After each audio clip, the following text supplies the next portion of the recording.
ஸ்ரீமதே ராமானுசாய நமக. ஸ்ரீ வரவரமுனியே நமக. ஸ்ரீ ஸ்தலசயன மகாகுருவே நமக.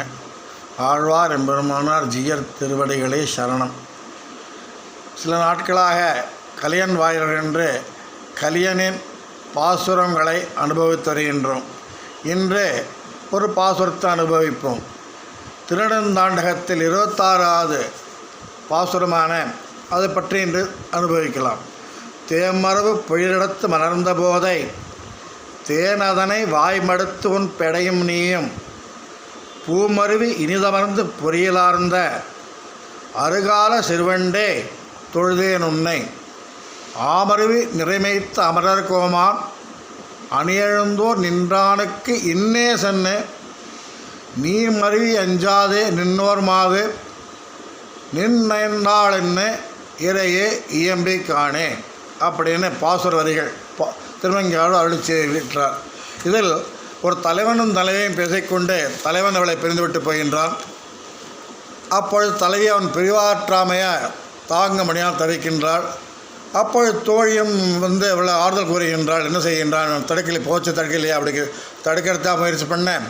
அப்போ கருடன் என்ன செஞ்சாலும் கருடன் வந்து அழிச்சுட்டு போயிட்டான். கருடன் அழிச்சுட்டு போனதுனால என்ன தடுக்க முடியலை. என்ன கருடன் வந்தால் என்ன தடுக்க வேண்டியது தானே நீ அப்படிங்கச்ச அவர் பரிஜனம் அவர் அப்போ கருடன் வந்த உடனே அவனோட பரிஜனங்கள்லாம் வந்துடுத்தோம். அவரோட நான் என்னமா பேச முடியும் அப்படின்னு போயிட்டான் அப்படின்னா. சரி அவன் போனான். என்ன செஞ்சான்னா இன்னும் தொழில்கிட்ட சொல்கிறது எல்லாம் சொல்லியாச்சு. தன பிரிவாற்றாமையை பார்த்துட்டே இருக்கா கண்ணுக்கு நேரம். அப்பொழுது என்ன செய்கிறது அப்படின்னாக்க அப்பொழுது அவன் போனான். போச்சு ஒரு வார்த்தைக்கிட்ட சொல்லிட்டு போனான் அப்படின்னா அது என்னம்மா அப்படிங்கிற புனலரங்க முகரன்னு போயினாரே அப்படின்னு எந்த ஊருக்கு போக போகிறேன் அப்படிங்கிற வார்த்தையாக சொல்லிட்டு போனான் அவன். அப்படியா? அப்படி என்றால் ரொம்ப சந்தோஷம்தானே. அவ்வாறு இருக்கும் பொழுது இவள் என்ன செய்கின்றாள் என்றால் வந்தவன் அவன் தான் அனைத்தையும் தருகின்றேன் என்று சொல்லி என்னிடம் உள்ள அத்தனையும் எடுத்து சென்றான் அப்படின்னு வருத்தப்படுறான். ஆனால் நான் இருக்கிற நிலைமை அவனுக்கு தெரியலை. நான் இப்போ பரிதவிச்சுருக்கேன், ஆற்றாமையாக இருக்கேன்னு அவனுக்கு தெரிஞ்சிருந்தாலே அவன் என்னை பார்த்துட்டு போயிடும், வந்துடுவான் அவனை அப்படின்னு சொல்கிறான். அதுக்காக யாரை தேர்ந்தெடுக்கிறா? சில வண்டுகளை தேர்ந்தெடுக்கிறான்னு பூஞ்சோலைக்கு போகிறான். சோலைக்கு போச்சா 2 வண்டுகள் பிடையும் அதுவும் சேர்ந்துட்டு அன்றெல்லாம் இந்த மலர்களை உள்ளே புகுந்து மதுவை அருந்து ஆண் வண்டு பெண்ணுக்கு, பெண் வண்டு ஆணுக்கு வாயில் ஊட்டி கொண்டு இருக்கின்றது. ரொம்ப பார்த்தோடனே இவ்வளோ துக்கம் துடைக்கிறது. நம்மளாம் இப்படி கலவி சிலையாக வந்துட்டோமே, இப்படி போயிட்டான், விட்டு போயிட்டானேன்ட்டு. அப்புறம் அது என்ன செய்கிறதுன்னா அது புரியல. அங்கங்கே பிறண்டு டான்ஸ் ஆடின்னு இருந்துச்சு. இப்போ அதில் இந்த மகரந்தங்கள்லாம் இருக்கு. மலர்களில் மகரந்தம்னு சின்ன சின்ன பவுடர் மாதிரி இருக்கும். அதுகள்லாம் பொரியல் அந்த வண்டுகள் மேலே ஒட்டின்று சித்திரப்படம் கூட ரொம்ப அருமையாக இருக்கின்றதாம். அந்த வண்டுகள் கலவி இன்பத்தை அனுபவித்து கொண்டிருக்கிறதை பார்த்து அந்த வண்டுகளை அனுப்பலாம் என்று பார்த்தார். ஏன் ஆண்களை அனுப்ப வேண்டாமே, என் பெண்களை அனுப்புகின்றான் என்றால் ராமாயணத்தில் விலங்கினமான அனுமன் போய் காரியத்தை முடித்துக்கொண்டு ராமனுக்கு சாதகம் எடுத்து கொடுத்தான். தூது போய் மனிதர்களை அனுப்பினால் வீண் தலைவலி தான். கிருஷ்ணன் போனான். பார்த்தனுக்கு கழுத்தில் ஓலை கட்டி கொண்டு பார்த்தனுக்காக நான் தூது போகின்றேன் என்று, பாண்டவருக்காக தூது போகின்றேன் என்று துரியோதனன் போனான். கடைசியில் நண்டத்தில் வாங்கிட்டு வந்தான், சமாதானம் வாங்கிட்டு வந்தான், சண்டையத்தான் வாங்கிட்டு வந்தார். ஏன்னா மனிதர்களை விட விலங்கினங்களே பரவாயில்லை என்று வண்டை தேர்ந்தெடுத்தார். வண்டானது அருகால் உண்டான உண்டு. முதல்ல என்ன செய்யணும்? தட்டு காரியம் ஆகணுன்னாக்க அது நல்ல முகஸ்துதி பண்ணணும். அப்போ தான் அந்த முகஸ்துதிக்கு இறங்கி அந்த வண்டுகளானது அவன் முகஸ்துதி நமக்கு உதவி செய்கிறதுக்கு வருவாள். அப்புறம் சுவாமின் அப்படின்னு வந்திருக்கிறேன், இதை ஒரு உதவி செய்யணும் அப்படின்னாக்க இவன் எங்கடா தலைவலி ஏற்கனவே நம்ம மாட்டின்னு முடிச்சுன்னு இருக்கோம், இதை எல்லாப்பா நான் ரொம்ப பிஸியாக இருக்கேன், வெளியில் போயின்னு இருக்கேன் அப்படின்ட்டுருவான். அதுக்காக வண்டுகளை சொல்கிற வண்டே, நீயும் உன் மனைவியையும் ஆனந்தமாக கலவியின்மை பெறுகின்றீர்கள். உங்களுக்குத்தான் தெரியும் நீங்கள் ஒருவர் பிரிந்தால் இவர் பிரிவின் பலன் என்னவென்று உங்களுக்கு தெரியும், ஆற்றாமை உங்களுக்கு தெரியும். நான் என் தலைவனை பிரிந்திருக்கின்றேன், அவன் பிரிவாற்றாமை என்னை வதைக்கிறது. உங்களுக்கோ மலர் வந்து மலர் படுக்கையாக மென்மையாக உள்ளது. நான் படுக்கும் படுக்கை அவனில்லாமல் தகிக்கிறது, எரிகிறது, இவ்வாறு செய்து கொண்டிருக்கின்றது. முள்படுக்கை போல் இருக்கின்றது. நான் இவ்வாறு கஷ்டப்படுறது நீ பார்த்து உதவி பண்ண வேண்டாமான்னு வண்டுகளை கேட்குறான். இவ்வளோ கூக்குரலில் கேட்ட வண்டு என்ன செய்கிறதுனாக்க அருகால சிறுவண்டே அப்படிங்கிறான். அதுக்கு வந்து வண்டுகளுக்கு 6 கால் உண்டு. இதுன்னு அருகால சிறுவண்டு தனியாக ஏன் சொல்லுவானே அப்படின்னு கேட்கச்ச 2 பாதங்கள் 4 பாதங்கள் இருந்தால் விரைந்து செல்ல முடியாது என்று 6 பாதங்கள் உண்டு. அதனால் விருந்து போகிறதுக்கு உதவியாக இருக்கும் என்று அருகால சிறுவண்டு என்று சில பெரியவர்கள் வாதிட்டார்கள், சொன்னார்கள். இது பட்டர் சுவாமிக்கு ரசோக்தமாக ருசியாக இல்லை, ஒத்துக்க முடியலை. அதாவது போகச்ச பறக்கிறதுக்கு வண்டுக்கு தேவையானது என்ன அப்படின்னாக்க அதுக்கு சிறைகள் தான் தேவை. அதை கால் என்ன செய்யப்படுறது வச்சுட்டு நடந்து போக வேணுனாக்க அங்கே கொஞ்சம் மேலே ஏற முடியாது, ஏரோப்ளேன்மா மேலே ஏற மட்டும் என்ன, அதுக்கப்புறம் ரெக்கை தானே உதவி பண்ணணும் அப்படிங்கச்ச அது என்ன சொல்கிறான்னா பட்டரோட வியாக்கியானம் என்ன, எதுக்கு 6 கால்னு சொல்லணுன்னா நீ ஒரு கால் நான் சொன்ன செய்தியை சொல்லிவிட்டு திரும்பி வரும் பட்சத்தில் உன்னை கொண்டாடி உன் 6 கால்களை என் விரித்து என் தலையில் பூச்சி வைத்துக் கொள்வேன், தலை போல வைத்துக் கொள்வேன். அதனால் அடுத்தவரை என்ன சொல்கிறார், தொழுதேன் உன்னை அப்படின்னு அந்த பாசுரத்தில் உனக்கு வரும். உன்னை தொழறது என்ன, அப்பா உனக்கு தொழறப்பா, நீ எனக்கு வேலையை முடிச்சு விடு, நீ தான் போகணும் அப்படிங்கிறான்.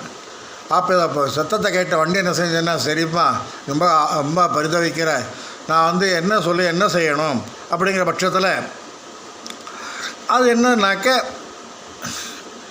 நேராக கேட்குறது, அம்மா நீங்கள் அருகால சிறுவண்டைங்கிறது ஒன்று சொல்கிறது உண்டு. எப்படின்னாக்க ஆசாரியர்களை அருகால்களாக வர்ணிப்பார்கள். ஆச்சாரியர், அவர் புத்திரர், அம்மங்கார், அவர் பத்தினி 3 பேரும் சேர்ந்து அருகால சிறுவண்டு வண்டுகளுக்கு இதுவாக வர்ணிப்பார்கள். ஆச்சாரியர் வந்து எப்படி என்றால்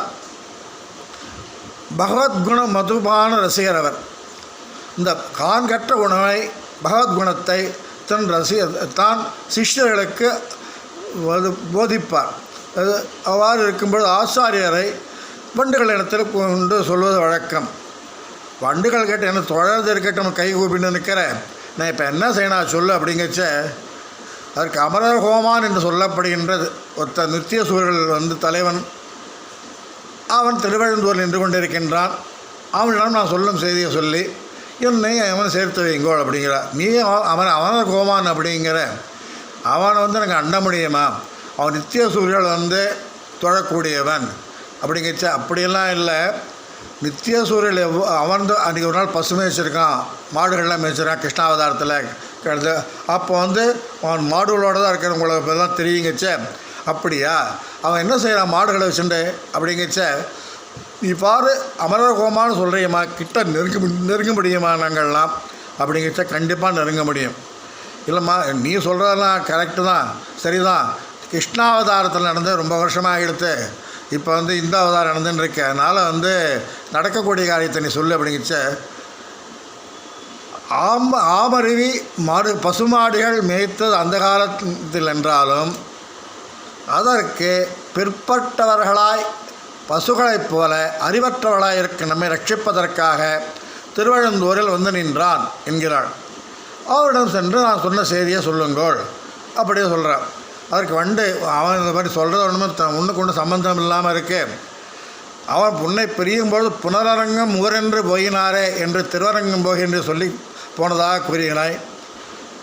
அவன் சென்றதோ சீர்வரங்கம், நீ இவனை பார்க்க சொல்லுவதோ திருவழுந்தூர்.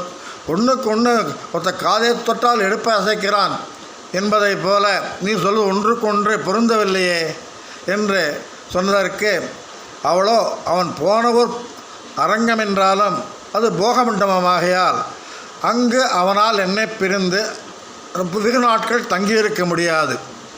அவன் உடனே கிளம்பி வருவான். இங்கு வரும்பொழுது வரும் வழியிலேயே திருவழுந்தூரில் வந்து நிற்கின்றான் என்றாள். அதற்கு வந்து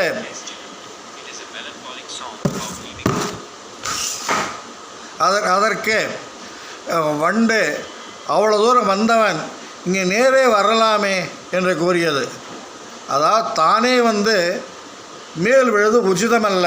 அதாவது நம்ம மேலே அவனே நம்மளை பார்த்தான்னு வச்சுக்கணும், இது மரியாதை கிடையாதுன்னு நினச்சிண்டு அவன் திருவழுந்து வர பாதை பேர் நின்று எங்கிட்டேருந்து யாராவது ஆள் வருவாளா, கண்டிப்பாக நான் ஆள் அனுப்புவேன் அப்படி எனக்காக காத்துன்னு இருக்கான்.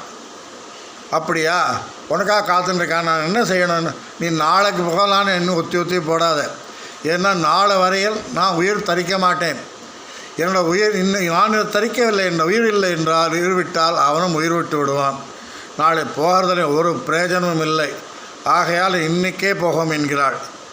மேலும் நீங்கள் சிறியவண்டாக இருப்பதனால அனுமன் போல உடம்பை சுருக்கி கொண்டு இருக்க வேண்டாம். அனுமன் நினைத்தானா சுருக்கினோம், அசோகத்தில் சீதை பற கண்ணீர் திரிகிறா, நம்ம எங்கே போய் தங்கிறது அப்படின்னு யோசிச்சானாம். அதுபோல் நீ யோசிக்க தேவையில்லை. ஏனென்றால் அவர் அணிந்திருக்கும் துளசி மாலை பல வாசனை மாலைகளில் அமர்ந்து அவர் காதருகள் அமர்ந்து கொள்ளலாம். நீங்கள் இருப்பது யாருக்கும் தெரியாது.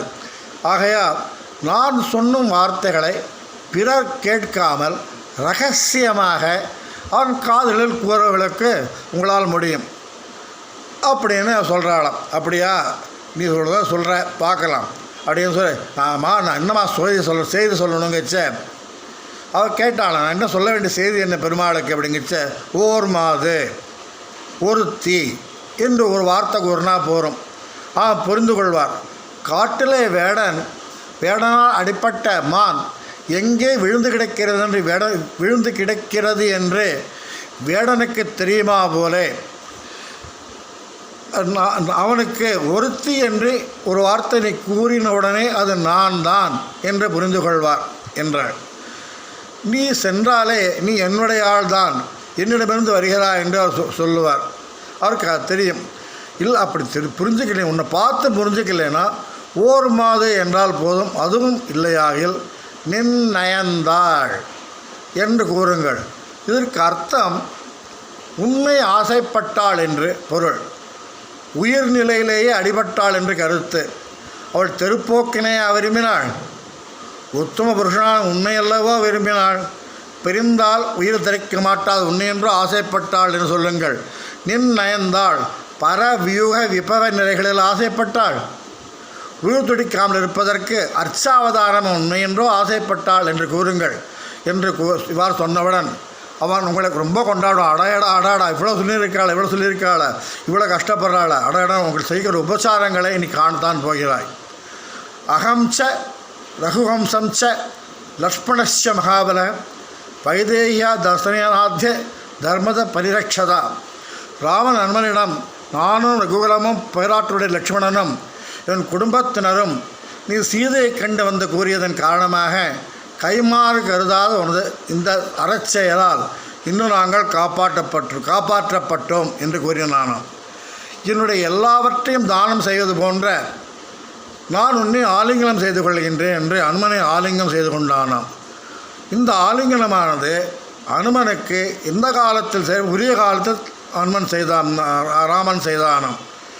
இதே போல என் விஷயத்தை ஆமரவியப்பன் அவரிடம் கூறிய திருவழுந்தூர் இருப்பவனிடம் கூறியவுடன் நீங்கள் இது போன்று தழுவிக்கொள்வது சன்மானம் கொடுப்பது போன்றகளை நீங்கள் கண்ணார காணப்போகின்றீர்கள். கண்டிப்பாக நீ காண்பாய். நான் காணப்பெறாத அவன் திருமீனியை அல்லவோ நீ காணப்போகிறாய். என்ன பாக்கியம் செய்தாய் நீ நீ இவ்வாறு செய்யலாம் அவ்வாறு என்று வண்டுகளை தூதுவிட்டு பரகால நாயகி செய்கின்றாள். இதில் ஒரு அர்த்தம் கவனிக்க வேண்டியது என்றால், பாசுரங்கள் அருளி செயல்களில் தாய் பாசுரம், தோழி பாசுரம், தலைவி பாசுரம் என்று தலைவர் சொல்வதாக பாசுரங்கள் வரும். யார் சொன்னாலும் அந்த பாசுரங்களை பாடியவர் அந்தந்த ஆழ்வார்கள் என்று மனதில் நிரந்தரமாக கொள்ள வேண்டும்.